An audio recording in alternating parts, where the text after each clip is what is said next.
नमस्कार, talk with दीपमाला में आपका हार्दिक स्वागत है। कहते हैं आंखों की रोशनी से दुनिया दिखाई देती है, लेकिन आज हमारे साथ एक ऐसे मेहमान हैं जिन्होंने बिना आंखों की रोशनी के भी अपनी दुनिया को रोशन किया है। उन्होंने अपनी मुश्किलों को अपनी कमजोरी नहीं बल्कि ताकत बनाया है और अपनी कड़ी मेहनत से आज एक मुकाम हासिल किया है। आज उनकी कहानी हमारे लिए हौसले और प्रेरणा की मिसाल है। सर, हमारे इस कार्यक्रम में आपका दिल से स्वागत है। और सर, मुझे इस बात पर गर्व है कि आपने हमारे कार्यक्रम में आने के लिए हमारा आमंत्रण स्वीकार किया। हमें भी खुशी है कि आपने हमें इस कार्यक्रम के लिए पसंद किया। सर, आप अपना परिचय देंगे? मेरा नाम यूसुफी कापड़िया है। हाँ। वैसे मैं MA BEd हूँ। हाँ। और 2022 को PTC कॉलेज एकत देवगढ़ बारिया से एज ए टीचर रिटायर हुआ हूँ। और मेरे ब्लाइंडनेस आफ्टर 10 ईयर के बाद डिटैचमेंट ऑफ रेटिना के वजह से हुआ था और मैंने MA BEd तक का स्टडी किया है। ओके सर, मैं आपके बारे में शुरुआत से जानना चाहूँगी कि आप बचपन से ही दृष्टिबंधित रहे या फिर किन्हीं हादसे में या किन्हीं कारणों से आपकी आंखों की रोशनी गई? नहीं, जन्म से मैं नेत्रहीन नहीं हूँ जी, लेकिन after 10 year detachment of retina के वजह से मेरी आंखों का लॉस हुआ है जी। वैसे हमारी आंखों का जो रेटिना है वो वीक था जी। और डॉक्टर को बताया, डॉक्टर ने बोला कि भाई आपका रेटिना वीक है। उन्होंने कुछ दवाई डाली, दवाई डालने के बाद रेटिना डिटैच हो गया। उसके बाद बम्बई डॉक्टर ने 2 ऑपरेशन किए। पहला ऑपरेशन सक्सेस गया, लेकिन दूसरा ऑपरेशन इनफॉर्चुनेट वापस किया। डिटैच मोतियाबिंद के कारण वापस ऑपरेशन करना पड़ा, तो वो वापस डिटैच हो गया रेटिना। फिर डॉक्टर ने बोला कि अभी इसमें कुछ भी नहीं हो सकता है, ऐसे ही पूरा रहेगा जी। सर, तो आपकी बचपन की यात्रा कैसी रही? जैसे कि पढ़ाई के टाइम पर आपको किन किन चुनौतियों का सामना करना पड़ा? वैसे मेरे पिताजी और मेरे जो परिवार था जी, वो परिवार मेरे लिए बहुत कोऑपरेटिव था, आशावाद थे। मैंने पढ़ाई गरबाड़ा स्कूल में, प्राइमरी स्कूल में पूर्ण किया। फिर वहीं गरबाड़ा हाई स्कूल में, माध्यमिक स्कूल में मैंने 12वीं तक अभ्यास किया। फिर बीच में 2 साल मैंने फिजियोथेरापिस्ट का कोर्स किया अहमदाबाद में जी। वापस वहाँ से आके मैंने BA का कॉलेज अटेंड किया, Navjivan arts and commerce college Daud के लिए। वहाँ से BA MA किया और RP Anada education college Borsad से मैंने BEd किया। वैसे पढ़ाई में ज़्यादा, क्योंकि मेरा परिवार है वो शिक्षित था, इसलिए मुझे ज़्यादा तकलीफ नहीं पड़ी। मेरे दोस्तों ने भी मुझे अच्छा कोऑपरेट किया। आज तक मेरे परिवार मेरे साथ ही है और अच्छा कोऑपरेट कर रहा है, इसलिए मुझे ज़्यादा तकलीफ नहीं पड़ी। लेकिन मुझे जिंदगी में एक तकलीफ पड़ी, जो तकलीफ मेरे ये संस्थान का नींव रखने में मैं बोलता हूँ कि वो नींव के लिए एक ईंट मजबूत हुई। मैं करीब 10वीं कक्षा में 1980 में 10वीं कक्षा में था। तब मैं एग्ज़ाम देने गया, तो एग्ज़ाम के अगले दिन वहाँ के एग्जामिनर ये बोलते हैं कि भाई आपका एग्ज़ाम कैसे लेना है वो हमें पता नहीं है, आप बड़ौदा जाओ और उसका गाइडेंस लेके आओ। तो परीक्षा के अगले दिन मैं बड़ौदा गया। वो तो उस वक्त SSC बोर्ड की ऑफिस बड़ौदा में थी। तो बड़ौदा गया, वहाँ से मैं वहाँ के कंसल्टिंग ऑफिसर से मिला। उसने एक ही बात बताई कि आप उसको जाके बोलना कि जो उनको बुकलेट दी गई है गाइडलाइन की जी, उसमें 35 एक जो सेक्शन है वो पढ़ ले। इसलिए अगर मैं जागरूक था, मेरे पेरेंट्स जागरूक था, तो मैं जा सका जी। अगर कोई और बच्चा होता, और व्यक्ति होता, हाँ, तो उदास और निराश हो जाता।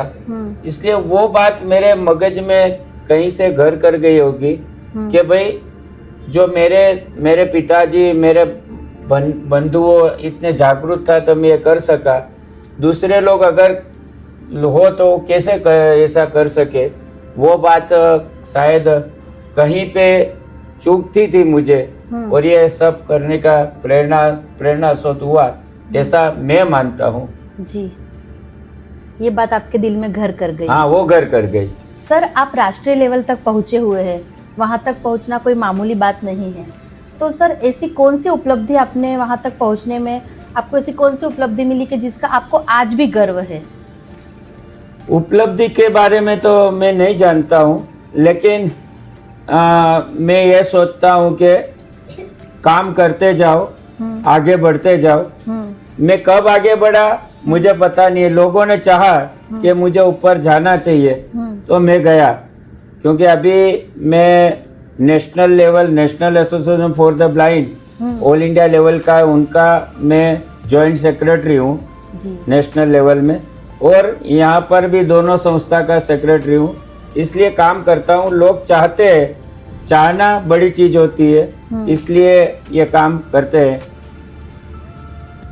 बस काम करते जाओ, जीवन में सफलता आगे बढ़ते जाओ। मुश्किलें तो बहुत पड़ेंगी, क्योंकि आपके दोस्त भी हो सकते हैं दुनिया में, आपके दुश्मन भी हो सकते हैं। दुश्मन कहीं न कहीं आपको अड़चन रूप होने वाले हैं। हाँ। लेकिन उसकी परवाह मत करो। जी सर, आपने ब्लाइंड वेलफेयर काउंसिल शुरू करने का फैसला क्यों लिया?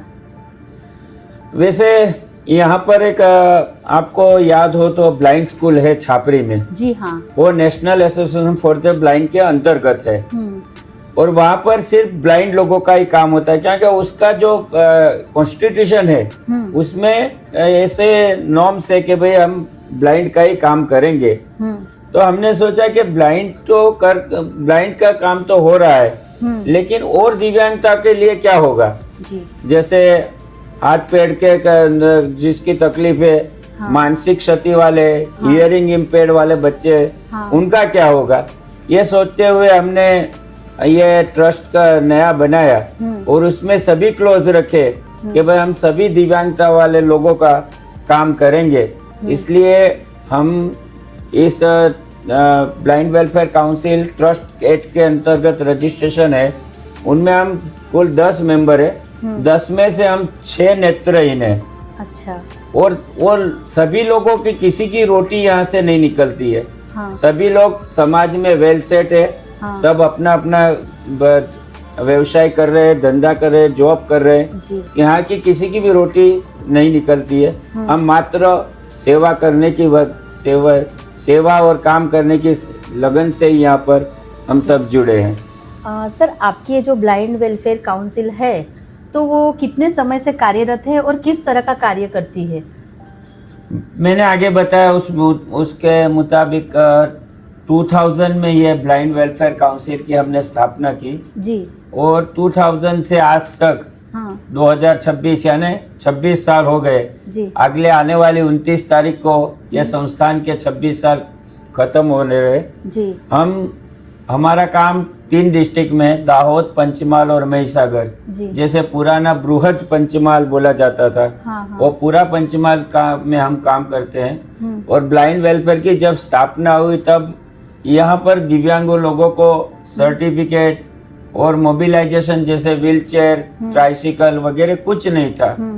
तो हमने पहले तो सभी जिसके पास सर्टिफिकेट नहीं था उनके लिए सर्टिफिकेट निकालने का, क्योंकि पहले दाहोद में 2000 में दाहोद में सर्टिफिकेट नहीं निकल रहे थे जी। तो सभी को पंचमहाल गोधरा ले जाना पड़ता था। तो हमने गाड़ियां भर भर के हम वह गोधरा ले गए, सभी का सर्टिफिकेट बनाया, क्योंकि दिव्यांग व्यक्ति तभी दिव्यांग कहा जाता है जब तक उसके पास सिविल सर्जन का सर्टिफिकेट ना हो तब तक जी।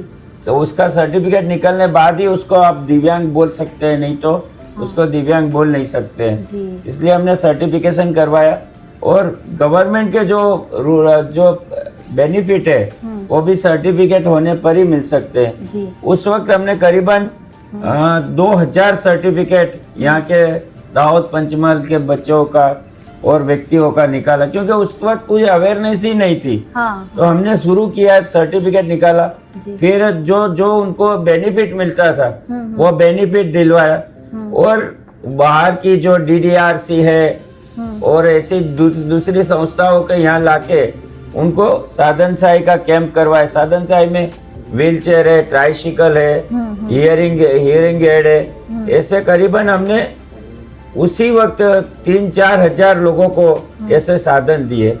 उसका बेनिफिट क्या हुआ कि दिव्यांग व्यक्ति बाजार में निकलने लगा, तो लोगों का ध्यान गया कि भाई दिव्यांग व्यक्ति भी कुछ कर सकता है। तो एक आपको उदाहरण दो, तो 2 पग से अपाहिज एक व्यक्ति था, उसको हमने ट्राइसिकल दी। हाँ, तो एक दिन हम उसके गांव में वैसे घूमना विजिट में निकले थे, तो उसके गांव में गए, तो ट्राइसिकल पर वो अपनी खेत से हाँ। वो चारे का भारा लेकर घर तक पहुंचा।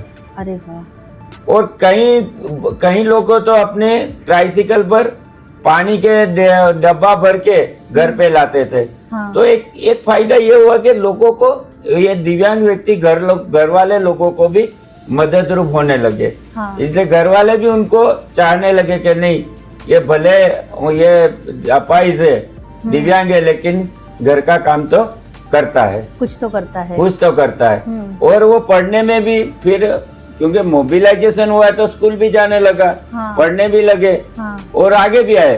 अब क्या पोजीशन है, पहले हम उनके घर जाते थे, हाँ। अब वो लोग यहाँ तक आते हैं। हैं। ये फर्क पड़ा हमारे काम से। जी, तो इतने बेनिफिट्स मिले। हाँ जी। हाँ। आज कहीं भी देखो तो आज करीबन दाहोद डिस्ट्रिक्ट में और पंचमहाल डिस्ट्रिक्ट में बैटरी वाली करीबन 600-700 ट्राइसिकल दी इस साल जी। सरकार ने। हाँ। व्हीलचेयर भी बैटरी वाली दी। हाँ। ये अवेयरनेस का परिणाम है ना। हाँ। हम अवेयरनेस नहीं लाते, लोगों का ध्यान नहीं लगाते, तो कैसे हो सकता था, पॉसिबल ही नहीं था। पॉसिबल ही नहीं। सर, आपके ब्लाइंड वेलफेयर काउंसिल में कितने ही बच्चे आकर गए और अभी भी काफी बच्चे यहाँ पर है, तो उन बच्चों की ऐसी कोई सफलता की कहानी कि जिससे लोगों को कुछ प्रेरणा मिले? ये 25 साल में करीबन यूं समझो न, करीबन हमने 10 से 15 जो इंटीग्रेटेड एजुकेशन के साथ 15 से 20 हजार बच्चे को एजुकेशन दिया है जी। और ब्लाइंड वेलफेयर के जो रेसिडेंशियल स्कूल है जी। उनमें करीबन 1000-1500 बच्चे ट्रेनिंग लेके गए हैं। उसमें सफलता की कहानी तो आपको मैं बताऊं तो हमारे 17 बच्चे इंटरनेशनल खेल के आए।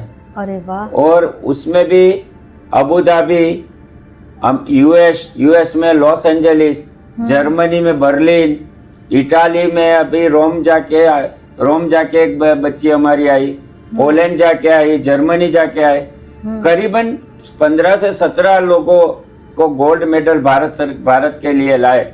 और खुशी की ये बात है कि इन लोगों को भारत सरकार ने करीबन जो गोल्ड मेडल लाए थे उनको 1.5-2 लाख रुपए का पुरस्कार दिया। तो ये जो गरीब व्यक्ति है उनको लिए 1.5-2 लाख तो बहुत बड़ी चीज है। हाँ, बहुत बड़ी चीज। हाँ, तो उसमें लोगों में ये भी अवेयरनेस आई कि भाई ये पढ़ेगा खेलेगा तो कुछ लेके आएगा जी। ये बड़ी बात है। और ये खेल महाकुंभ का जो मोदी साहब जब मुख्यमंत्री थे गुजरात के और खेल महाकुंभ शुरू किया, उसके साथ दिव्यांगों का भी खेल महाकुंभ उन्होंने शुरू किया। आज आप समझो कि दाहोद, पंचमहाल, महिसागर में करीबन 20 से 25 लाख रुपए इनाम के लोगों के घर में जा रहे हैं। क्योंकि फर्स्ट नंबर स्टेट डिस्ट्रिक्ट में आएगा 5,000 रुपया, सेकंड नंबर 3,000 रुपया, थर्ड नंबर 2,000 रुपया। वैसे स्टेट में 10, 7 और 5 करीबन 20 से 25 लाख हर साल दाहोद, पंचमहाल, महिसागर डिस्ट्रिक्ट में आते हैं जी। ये लोगों को एक अवेयरनेस आई, क्योंकि उनको पता चला कि भाई हमारा बच्चा नंबर लाएगा तो पैसा आएगा। और दूसरे के एडवांटेज है कि सरकार ने अभी एक पेंशन स्कीम शुरू की है कि हर महीने जो 50% आपको होता है जो दिव्यांग, उसको हर महीने 1,000 रुपया पेंशन मिलता है जी। ये बड़ा जो गवर्नमेंट के बेनिफिट, हमारी कोशिश हाँ, और गवर्नमेंट का बेनिफिट बेनिफिट। दो काम करके गए और ये इतनी अवेयरनेस जागृति आई है। सर, आपके ट्रस्ट में इतने सारे बच्चे हैं तो उनकी खाने पीने का, उनकी जरूरत की हर चीज का सब मैनेज आप किस तरह से करते हो? बेन, इसमें हमें तकलीफ ये होती है कि ये अपना पूरा ट्राइबल एरिया है। ट्राइबल एरिया में हमें डोनेशन की आवश्यकता ज्यादा रहती है जी, क्योंकि यहाँ देने वाले से लेने वाले ज्यादा होते हैं। सही बात है। लेने वाले से देने वाले से लेने वाले ज्यादा होते हैं। हाँ। और इसमें यहाँ पर इतनी अवेयरनेस से नहीं है, यहाँ पर इतना कोई कॉर्पोरेट सेक्टर नहीं है कि जो हमें CSR से के फंड देगा जी। अगर दूसरी जगह पर हो तो CSR में बहुत सारे पैसे मिलते हैं, हमें डोनेशन क्योंकि सरकार की मदद मिलती है लेकिन उसकी भी मर्यादा होती है ना। हाँ, वो मर्यादा में देते हैं उनकी, और बाकी के जो फंड है वो हमें मैनेज करना पड़ता है। जी। आज हमें सरकार ने जितने 16 लोगों का स्टाफ दिया है उसके सामने हमें 35 लोगों का स्टाफ रखा है जी, यानी 20 का तो हमें मैनेज करना पड़ता है। बराबर। ऐसे लोग दाता डोनर लोग जो बाहर के हैं हमारे लिए, जो अमेरिका में है, बम्बई में है, गुजरात के अलग अलग जगह से हम डोनेशन लाके इसको मैनेज करते हैं जी। तो सर, अगर किसी को फाइनेंशियली या किसी और तरह से आपको आपकी NGO को मदद करना हो तो वो आपसे कैसे जुड़े? हमें जो मदद करना चाहे तो हमारी वेबसाइट पे भी हमारा QR कोड लगा है जी, बराबर, और हमारा बैंक डिटेल भी वेबसाइट पे दिया गया है, और यहाँ ऑफिस में आकर भी वो दे सकता है। हमें फोन करके भी बताएगा तो हम उसको हमारा जो लिंक वगैरह है वो भेज देंगे। वो चाहे कैसे भी हमें मदद रूप होना चाहे तो कर सकता है। हमारे पास 3-4 प्लेटफॉर्म है, गिव इंडिया है, दाना मोजो है वगैरह, बाहर से भी लोग उस पे फंड करके हमें पैसा भेज सकते हैं। सर, आपकी NGO में किन किन तरह के बच्चे आते हैं और उन बच्चों में से किसी एक बच्चे का या कोई बच्चे का ऐसा कोई मोटिवेशनल किस्सा जो आप हमारे दर्शकों को बताएं? हमारे यहाँ ये NGO में जो मानसिक दिव्यांग है, हाँ, सेरेब्रल पाल्सी है, मल्टी हैंडीकैप है, ऑटिज्म है, ऑर्थोपेडिक हैंडीकैप है, ऐसे बच्चे आते हैं और उनको पूरी सुविधाएं उनको यहाँ पर दी जाती है। और किसी के पास से या गरीब हो या पैसादार हो, किसी के पास से हम फीस नहीं लेते जी, क्योंकि उसका कारण है कि इस बच्चे का आउटकम कुछ नहीं होता तो पेरेंट्स पैसे खरीदने के लिए तैयार नहीं होते।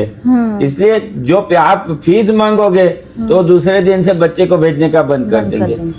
बराबर। इसलिए हम किसी के पास से फीस नहीं लेते हैं, और वे फीस न लेने की वजह से सब बच्चे करीबन यहाँ पर हॉस्टल में 90-95 बच्चे हॉस्टल में रहते हैं। करीबन 40 बच्चे हर रोज अपने घर से आते हैं और शाम को चले जाते हैं, क्योंकि सिटी के जो बच्चे हैं उनको हम हॉस्टल में नहीं रखते, वो हर रोज अप डाउन करते हैं। और उसको उनका कोई मोटिवेशनल किस्सा? हाँ, उसका वैसे हमने आगे बताया कि हमारा जो स्पोर्ट्स कार्यक्रम है उनमें 15-17 बच्चे फॉरेन जाके आए जी। बहुत सारे बच्चे नेशनल में खेल के आए। वैसे हमारे यहाँ 2 बच्चे ऐसे हैं कि जिसका दुनिया में कोई नहीं है। अच्छा। एक राजू हरिजन करके है, वो उनके माता पिता यहाँ छोड़ के गए तब वापस आए ही नहीं है, और वो पूरा ध्यान रखते हैं ये कैंपस का।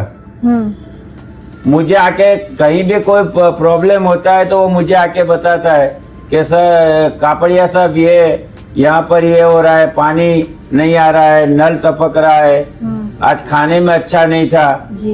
ये सब कुछ आके बताया। ऐसे एक हातिम करके बच्चा है, हातिम कड़ी वाला, वो आपने दाऊद में कभी देखा होगा कि वो दर दर भटक के भीख मांगता था। हाँ। तो हमारे स्टाफ लोग उसको उसकी मौसी के साथ घूमता था, तो मौसी के पास से उसको छीन के यहाँ ले आए, ला के उसको पूरा नलाया धुलाया, नए कपड़े पहनाए और उसको यहाँ पर रखा। करीबन अभी 15 साल से वो हमारे कैंपस में रह रहा है। अभी वो देखोगे तो उसको बोले कहीं बताने की जरूरत नहीं पड़ती है। वहां से बोलेंगे कि भाई इनको ये इतना पेपर डिश देना है, तो वो खुद जाके लॉक खोल के वो पेपर डिश उनको दे के आता है जी। इसमें 2 बच्चे ऐसे हमारे यहाँ कैंपस में 12 महीने यहीं रहते हैं, 24 आवर्स 7 to 24 आवर्स यहीं कैंपस में ही रहते हैं। वेकेशन में पूरा वेकेशन खाली होता है तो भी ये 2-3 लोगों के लिए हम हॉस्टल चालू रखते हैं, क्योंकि उसका कोई ठिकाना नहीं है। ये बच्चे हमारे 2 आदर्श है और ये कैंपस के हीरो है जी। सर, आने वाले समय में आपके एनजीओ को लेकर आप कुछ नया करेंगे, ऐसा कुछ आयोजन है? हमारा एक ड्रीम है अभी जी कि यहाँ पर एक वोकेशनल ट्रेनिंग शुरू करे। अभी चल रहा है लेकिन बहुत सीमित क्षमता में चलता है, लेकिन ज्यादा से ज्यादा दिव्यांग लोगों को रोजगारी मिले, ऐसा एक वोकेशनल ट्रेनिंग सेंटर शुरू करना चाहते हैं जी। अगर ऊपर वाला ने चाहा और हमारे डोनर लोगों ने हमें मदद की तो शायद हम आने वाले अगले सालों में 50-100 दिव्यांग व्यक्ति को यहाँ रोजगारी दे सकेंगे। और हमारा एक ध्येय है कि जो दिव्यांग व्यक्ति आता है उसको हम रोजगारी देते हैं, उसको पेमेंट पगार नहीं देते जी। जितना काम करेगा उतना पैसा देंगे जी। और रहने खाने का उनको फ्री, कोई चार्ज नहीं लगाते। काम करो, जितना काम करोगे उतना पैसा आपको मिलेगा। क्योंकि पगार जब मिलता है तो लोग आलसी हो जाते हैं, काम चोर हो जाते हैं। इसलिए वो जितना मेहनत करेगा, जितना काम करेगा उतना उसको पैसा मिलेगा, उसको भी मोटिवेशन रहेगा कि मैं ज्यादा से ज्यादा काम करूं। सर, आप हमारे दर्शकों को आपके एनजीओ के बारे में कुछ कहना चाहेंगे? हाँ, दाहोद और आसपास के लोगों को मैं यही विनती करूंगा कि आप इंस्टीट्यूशन की मुलाकात लो, हमारा बच्चे को प्रेरणा स्रोत हो। क्योंकि बाहर का कोई लोग आते हैं न तो हमारे बच्चे बहुत खुश हो जाते हैं कि कोई हमें मिलने आया, कोई हमें बताने आया, कुछ न कुछ करने आया, इसलिए वो खुश हो जाते हैं। तो आप लोगों की जो आगमन होगा हमारे कैंपस में तो हमारे बच्चे को एक मोटिवेशन मिलेगा और हम भी उत्साहित होंगे कि हमारे काम के लिए कोई आता है। हम चाहते हैं कि आप डोनेशन गौण वस्तु है, लेकिन आप हमारे कैंपस की मुलाकात लेके हमारे बच्चे को प्रोत्साहित करो, हमारे स्टाफ को प्रोत्साहित करो। इतने ही मैं सभी लोगों को अपील करना चाहूंगा। सर, ऐसे माँ बाप जिनके घर में दिव्यांग बच्चे हैं, तो ऐसे माँ बाप को आप हमारे कार्यक्रम के माध्यम से क्या कहना चाहेंगे? देखिए, पहली बात तो किसी के घर में जब माता पिता को, उसके वाली को, पेरेंट्स को पता चलता है कि मेरा बच्चा दिव्यांग है जी, तो पहले ही वो डिप्रेस में आ जाते हैं, अतः उत्साह से उनका खत्म हो जाता है कि मेरे घर में दिव्यांग बच्चा आया, मेरे घर में दिव्यांग व्यक्ति है। और समाज को भी अब नजरिया बदलने की जरूरत है कि दिव्यांगता कोई श्राप नहीं है। पहली बात तो दिव्यांगता बहुत तरह से आती है, जैसे कुपोषण से आती है, एक्सीडेंट से आती है, कहीं माता प्रेगनेंसी में होती है, उसकी जो केयर न लेने की वजह से भी दिव्यांगता होती है। कभी जो डिलीवरी के वक्त उसका ठीक से ध्यान न रखा जाए और उसके सर में कहीं चोट लग जाए तो भी दिव्यांगता आ सकती है। ऐसे कई तरह से दिव्यांगता आ सकती है। दिव्यांगता कोई श्राप नहीं है, वो एक परिस्थिति है, एक परिस्थिति दिव्यांगता है। तो ऐसे माता पिता को यही मैं विनती करना चाहूंगा कि आपके घर में कोई दिव्यांगता आया व्यक्ति के बच्चा है तो उसको श्राप मत समझो, उसको मोटिवेट करो, डीमोटिवेट मत करो जी। और उसको आगे बढ़ाने की आप कोशिश करो, उसको प्रोत्साहित करो। और लोगों को भी मैं अपील करूंगा कि उनको गलत नजरे से मत देखो दिव्यांग व्यक्ति को, क्योंकि कभी कभी क्या होता है कि दिव्यांग व्यक्ति को गलत नजर से देखता है तो लोग अगर किसी को भी रास्ते पे जाता है और मुझे बोलेगा देखो ये अंधा जा रहा है, तो मुझे भी बुरा लगेगा। और कोई अपाहिज, हाथ पैर से अपाहिज हो, तो देखो ये लंगड़ा जा रहा है, तो मुझे भी बुरा लगेगा, मेरे भी सम्मान पे टेक लगेगी। हाँ। तो वो चिढ़ेगा और उससे गुस्से, कभी कभी हमारे मनोदिव्यांग बच्चे पत्थर मारते हैं। हाँ। क्यों मारते हैं? कि उसको लोग पागल बोलते हैं, जी। तो उठा के पत्थर दे देता है कि मुझे पागल क्यों कहता है, तू ही पागल है। इसलिए मैं समाज को अपील करूंगा कि दिव्यांग को श्राप रूप न गण के उसको अच्छी तरह से ट्रीट करो कि वो आगे बढ़ सके।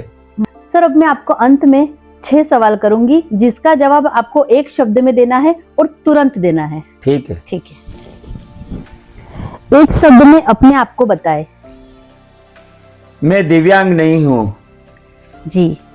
आपकी सबसे बड़ी ताकत। मेरी ताकत मेरा स्टाफ और मेरे दिव्यांग भाई बहन है। सबसे बड़ा डर। मेरा डर समाज है। जीवन का एक मंत्र। मेरा मंत्र ये है कि दिव्यांग व्यक्ति आगे बढ़े। एक कोई किताब या ऐसी कोई व्यक्ति जिनने आपकी जिंदगी बदल दी। दिव्यांग व्यक्ति है मेरी जिंदगी है और हेलन केलन मेरे आदर्श है। अगर आपके जीवन पर कोई पिक्चर बनाई जाए, कोई फिल्म बनाई जाए, तो आप उसका नाम क्या रखेंगे? वो मैं समाज पे छोड़ देता हूँ। सर, अंत में मैं इतना ही कहूंगी कि आप इसी तरह लोगों की जिंदगी में उम्मीद और हौसले की रोशनी फैलाते रहे, ऐसी आपको शुभकामना। धन्यवाद। मेरे इस कार्यक्रम को मैं यहाँ विराम दे रही हूँ। आशा है कि आपको मेरा ये प्रेरणादायक कार्यक्रम पसंद आया होगा। अगले कार्यक्रम में एक नई जानकारी के साथ, एक नए मेहमान के साथ आपसे दोबारा मुलाकात होगी। तब तक के लिए नमस्कार।